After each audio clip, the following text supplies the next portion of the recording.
Hello friends, मंजा education में आपका स्वागत है। फ्रेंड्स, इस वीडियो में हम लेकर आए हैं सामान्य विज्ञान से संबंधित महत्वपूर्ण टॉप 100 प्रश्नों को इस वीडियो में कंप्लीट कराएंगे। फ्रेंड्स, ये जितने भी प्रश्न होने वाली है सभी ऑनलाइन प्रश्न होने वाली है जो एग्जाम 2025 के लिए काफी इंपोर्टेंट साबित होने वाली है। फ्रेंड्स, यदि आप इस वीडियो को पूरा देख लेते हैं तो आपको परीक्षा में जो कि 5 से 6 नंबर पक्के हो जाएंगे इस वीडियो से। तो फ्रेंड्स, वीडियो काफी इंपॉर्टेंट होने वाली है, तो वीडियो के अंत तक जो बने रहेगा। तो चलिए इस वीडियो को स्टार्ट करते हैं।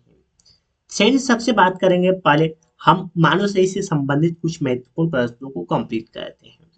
दिया है फर्स्ट क्वेश्चन हमारा, इसमें दिया है मानव शरीर में कितना जल पाया जाता है या कितना जल होता है। एक सामान्य मानव शरीर में यानी मनुष्य के एक सामान्य बॉडी में लगभग 65 से 80 लीटर यानी 80%, सुनिए यहाँ पर 80% क्या होती है, जल की मात्रा होती है। चलिए जल की मात्रा किसमें कितनी होती है वो देखते हैं। तो यहाँ पे देखते हैं ब्रेन जो होता है, ब्रेन में जो वाटर की मात्रा होती है ये 75% होती है। ब्लड में मात्रा होती है वाटर की 83% होती है। हार्ट में कितना 79। बोनेस में कितना होती है 22%। और मस्कुलस में 75%। लीवर में 85 और किडनी में 83% होता है वाटर की मात्रा यानी पानी की मात्रा। अब बात करते हैं फिर सेकेंड नंबर क्वेश्चन के बारे में। दिया है क्वेश्चन मानव में लिंग निर्धारण किस पर होता है। जो लिंग निर्धारण क्या होता है, चलिए आपको उसके बारे में हम बताते हैं। तो यह पुरुषों के XY क्रोमोसोम पर निर्भर करता है लिंग का निर्धारण। चलिए अब बात करते हैं फ्रेंड्स, कब यदि कौन सा गुणसूत्र मिलके यानी क्रोमोसोम मिलके लड़का का निर्माण होगा, अब किस स्थिति में जो कि लड़का लड़की का निर्माण होगा। देखिए फ्रेंड्स, जो मादा में गुणसूत्र पाए जाते हैं यह सिर्फ पाए जाते हैं एक्स और एक्स, यानी जो मादा में होता है यह सिर्फ लड़की का गुण ही पाया जाता है, यानी लड़की पैदा करने का ही गुण पाया जाता है मादा में, यानी लड़की में या बोल सकते हैं या महिला में। और नर में होता है जो कि एक्स और वाई दोनों होता है, यानी नर और मादा यानी लड़का और लड़की का दोनों का गुण होता है। देखिए यहाँ पे एक्स गुण सूत्र हो गया, दोनों को अलग अलग कर दिया जाएगा। और यहाँ पे एक्स वाई।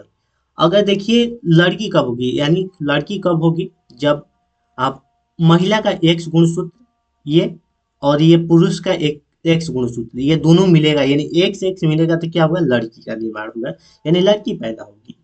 अब यहाँ पे देखिए नर अगर लड़का पैदा होता है तो इसमें कब मिलेगा, एक्स और वाई मिलेगा तो क्या हो जाएगा, लड़का होगा। और इसमें भी एक्स और इसमें भी क्या मिलेगा, एक्स मिलेगा तो क्या हो जाएगा, ये एक्स और ये एक्स से मिलेगा तो भी तभी लड़की होगी। और वाई एक्स मिलेगा तभी लड़का हो गया, यानी एक्स वाई मिले तो क्या होगा, लड़का होगा। अब बता सकते हैं कभी एक्स एक्स जब मिलेगा तो लड़की होगी और एक्स वाई मिलेगा तो लड़का होगा। चलिए बात करते हैं अगले क्वेश्चन के बारे में। तो अगला क्वेश्चन है हमारा, थायरॉक्सिन हार्मोन्स में कौन सा तत्व होता है। तो इसमें होता है आयोडीन होता है। कौन सा तत्व होता है, आयोडीन पाया जाता है। अगला क्वेश्चन, मानव शरीर में सामान्यतः तापमान जो कि केल्विन में कितना होता है। केल्विन में होता है जो कि 310 केल्विन। कितना होता है, जो मानव शरीर में तापमान होता है केल्विन में होता है 310 केल्विन।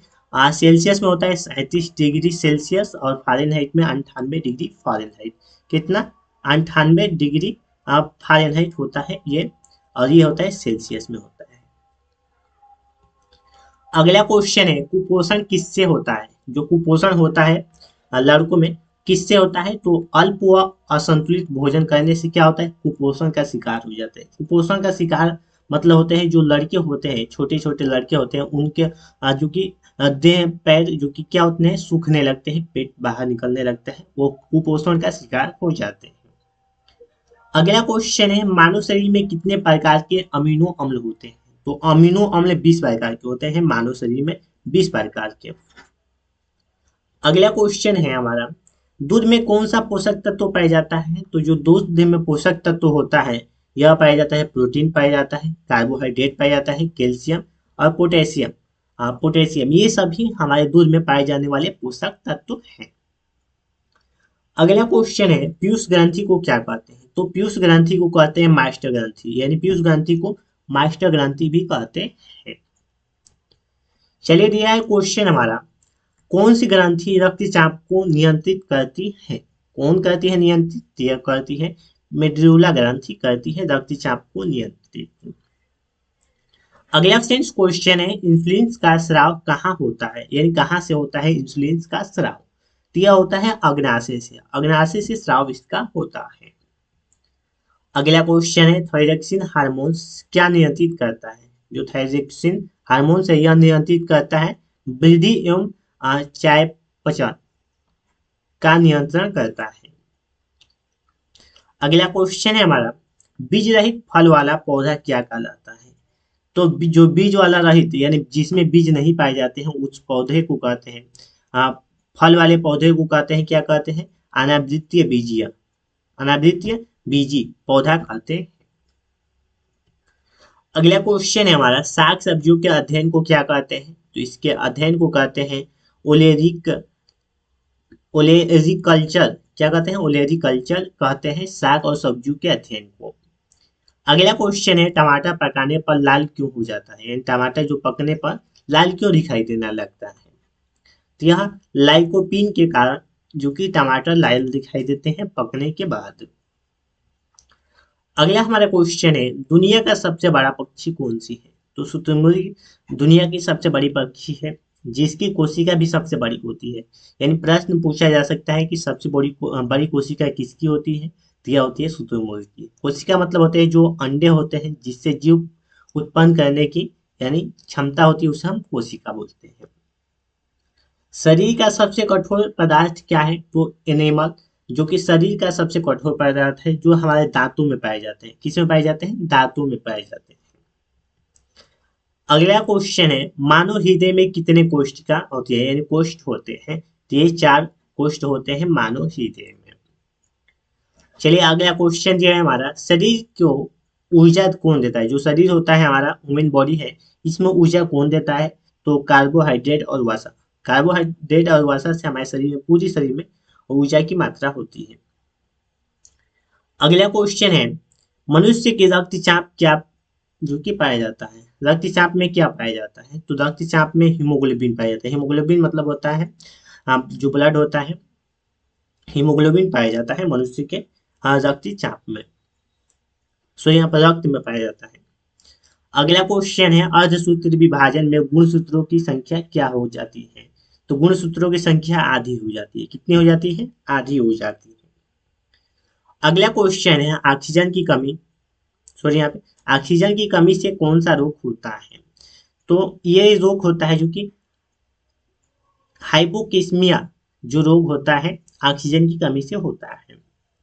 अगला क्वेश्चन है तंत्रिका तंत्र की इकाई को क्या कहते हैं? तो इसे कहते हैं न्यूरॉन। क्या कहते हैं? न्यूरॉन कहते हैं। अगला सेंस क्वेश्चन है हमारा काफी इंपॉर्टेंट क्वेश्चन है मानव शरीर की सबसे लंबी कोशिका कौन सी है? तो सबसे लंबी कोशिका है जो कि न्यूरॉन, जो कि मानव शरीर की सबसे लंबी कोशिका है। अगला क्वेश्चन है मानव शरीर की सबसे छोटी कोशिका, तो यह है जो कि सियाटिक कोशिका जो कि सबसे छोटी कोशिका है मानव शरीर की। अगला क्वेश्चन है डबल रोटी बनाने में किसका उपयोग किया जाता है? जो हम डबल रोटी बनाते हैं खाने के लिए इसमें किसका उपयोग किया जाता है? तो यह किया जाता है ईस्ट का उपयोग किया जाता है। अगला क्वेश्चन डायनामाइट का प्रमुख अवयव क्या है? तो इसका प्रमुख अवयव है जो कि ग्लिसरीन जो कि इसका मुख्य अवयव है डायनामाइट की। अगला क्वेश्चन है काफी इंपॉर्टेंट प्रश्न है पर्णहरित में कौन सी धातु पाई जाती है? पर्णहरित के कारण जो कि हमारी पत्तियां जो होती है पेड़ पौधे की पत्तियां होती है हरी दिखाई देती है, तो यह होती है मैग्नीशियम, मैग्नीशियम जो कि पाई जाती है। अगला क्वेश्चन कोबाल्ट 60 किस प्रकार की किरणें उत्सर्जित करता है? तो यह गामा किरणें उत्सर्जित करती है कोबाल्ट जो कि 60। अगला क्वेश्चन है हमारा पृथ्वी का पलायन वेग कितना होता है? देखिए काफी इंपॉर्टेंट प्रश्न है। हाँ एयरफोर्स में यह प्रश्न पूछा गया था पिछली बार। तो 11.2 किलोमीटर प्रति सेकेंड जो कि पृथ्वी का पलायन वेग होता है। अगला क्वेश्चन है अल्कोहल या अल्कोहल बोल सकते हैं का प्रयोग किस तापमापी में किया जाता है? तो यह सेंस जो कि 40 डिग्री सेल्सियस के नीचे ताप मापने वाले में किया जाता है मापी को। अगला क्वेश्चन दिया है हमारा काफी इंपॉर्टेंट प्रश्न किसी पदार्थ को गर्म करने पर क्या होता है? तो इसका आयतन बढ़ता है और द्रव्यमान नियत रहता है। द्रव्यमान क्या आता है? नियत रहता है।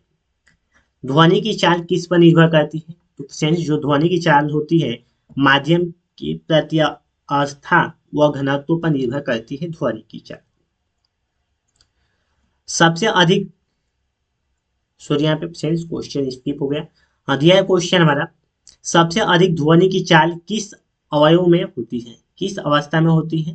तो यह होती है ठोस अवस्था में सबसे अधिक ध्वनि की चाल होती है ठोस अवस्था में। आप याद रखेंगे क्योंकि यह प्रश्न काफी इंपॉर्टेंट है, पूछा जाता है। क्लास 10th में भी यह प्रश्न पूछा जाता है।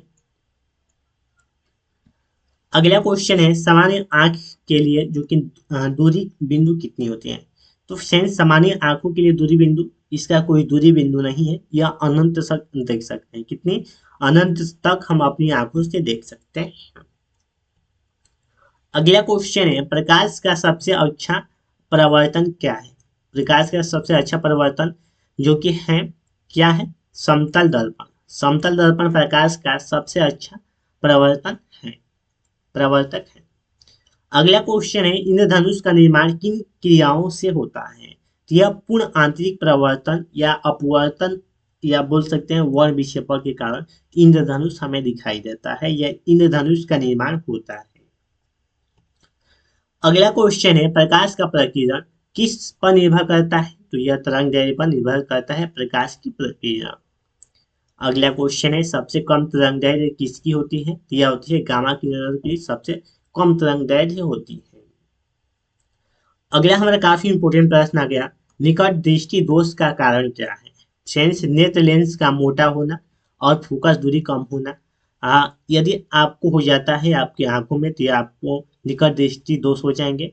निकट दृष्टि दोष का मतलब होता है आपको निकट की वस्तुएं साफ साफ दिखाई देंगी परंतु दूर की वस्तुएं नहीं दिखाई देंगी। इसमें उल्टा होता है, आप समझेंगे निकट दृष्टि दोष हो गया है तो निकट की वस्तुएं नहीं दिखाई देगी, लेकिन ऐसा नहीं होता है। निकट की वस्तुएं साफ दिखाई देती हैं और दूर की वस्तुएं नहीं दिखाई देती है। ऐसे दूर दृष्टि दोष में होता है दूर की वस्तुएं साफ दिखाई देती है और निकट निकट की वस्तुएं यानी पास की वस्तुएं नहीं दिखाई देती है।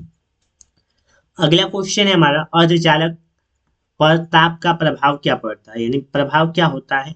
तो ताप बढ़ाने पर चालकता बढ़ती है। क्या होती है? ताप बढ़ाने पर चालकता बढ़ती है। हीटर का तार किसका बना होता है? जो हीटर का तार बना होता है यह बना होता है नाइक्रोम का बना होता है, जो हीटर का तार होता है। अगला क्वेश्चन है प्रोटीन का द्रव्यमान इलेक्ट्रॉन से कितना गुना होता है? तो यह होता है 1836 गुना होता है इलेक्ट्रॉन से, जो कि प्रोटॉन का द्रव्यमान। अगला क्वेश्चन है हीटर का तार किसका बना होता है? तो यह नाइक्रोम का बना होता है और जो बल्ब का फिलामेंट होता है वह टंगस्टन का होता है। आप याद रखेंगे इस प्रश्न को। अगला क्वेश्चन है हमारा प्रोटीन का द्रव्यमान इलेक्ट्रॉन से कितना गुना होता है? तो 1836 गुना होता है। अगला क्वेश्चन है CO2 जिसे बोलते हैं कार्बन डाइऑक्साइड गैस का गुण क्या होता है? इसका गुण होता है जो कि औषधीय, औषधीय इसका गुण होता है। अगला प्रश्न है हमारा शंकुधारी वन भारत में कहाँ पाए जाते हैं? तो ये पाए जाते हैं हिमालय की ऊंचाई पर, हिमालय की ऊंचाई पर पाए जाते हैं ये वन। फ्रेंड्स, अगला क्वेश्चन काफी इंपॉर्टेंट क्वेश्चन है, वायु में ध्वनि की गति कितनी होती है? देखिए ये भी प्रश्न पूछा गया था। ये देखिए प्रश्न रेलवे के एग्जाम में, एसएससी जीडी और जो एयरफोर्स नेवी होते हैं उन सभी परीक्षा में प्रश्न पूछे जाते हैं वायु से संबंधित, यानी ये जो स्पीड लिमिट होती है गति से संबंधित ये प्रश्न है ये पूछे जाते हैं। तो ये होते हैं 332 मीटर प्रति सेकेंड वायु में ध्वनि की गति होती है या चाल होती है। जल में ध्वनि की गति कितनी होती है? तो जल में ध्वनि की गति होती है 1483 मीटर प्रति सेकेंड। अगला क्वेश्चन है समुद्र जल में ध्वनि की गति कितनी होती है? तो ये होती है 1533 मीटर प्रति सेकेंड और लोहा में ध्वनि की गति होती है 5130 मीटर प्रति सेकेंड लोहा में। अगला क्वेश्चन दिया है पारा में ध्वनि की गति 1450 मीटर प्रति सेकेंड होता है और कांच में ध्वनि की गति 5640 मीटर प्रति सेकेंड होता है। एल्युमिनियम जो होता है में ध्वनि की गति 6420 मीटर प्रति सेकेंड और एल्कोहल में ध्वनि की गति होती है 1213 मीटर प्रति सेकेंड होती है। अगला क्वेश्चन यह है फ्रेंड्स हमारा काफी इंपोर्टेंट प्रश्न है कार्बन डाइऑक्साइड में ध्वनि की गति जिसे बोलते हैं CO2 में, इसमें गति होती है जो कि 260 मीटर प्रति सेकेंड होती है। और हाइड्रोजन में ध्वनि की गति होती है 1269 मीटर प्रति सेकेंड। अगला फ्रेंड्स क्वेश्चन है हमारा, भाप 100 डिग्री सेल्सियस से, सॉरी यहाँ पर सेल्सियस में ध्वनि की गति कितनी होगी, तो यह होगी 405 मीटर प्रति सेकेंड होगी। तो फ्रेंड्स इस तरह हमने इस वीडियो में जो कि सामान्य विज्ञान से संबंधित यानी सामान्य सामान्य विज्ञान से संबंधित 100 प्रश्नों को कंप्लीट कराया इस वीडियो में। फ्रेंड्स मैं आशा करता हूं कि आपको हमारी वीडियो पसंद आएगी। वीडियो को लाइक, चैनल को सब्सक्राइब, वीडियो को शेयर जरूर कीजिएगा। तो फ्रेंड्स आज के लिए इतना ही, मिलते हैं अगले नेक्स्ट वीडियो में, तब तक के लिए जय हिंद दोस्तों, धन्यवाद।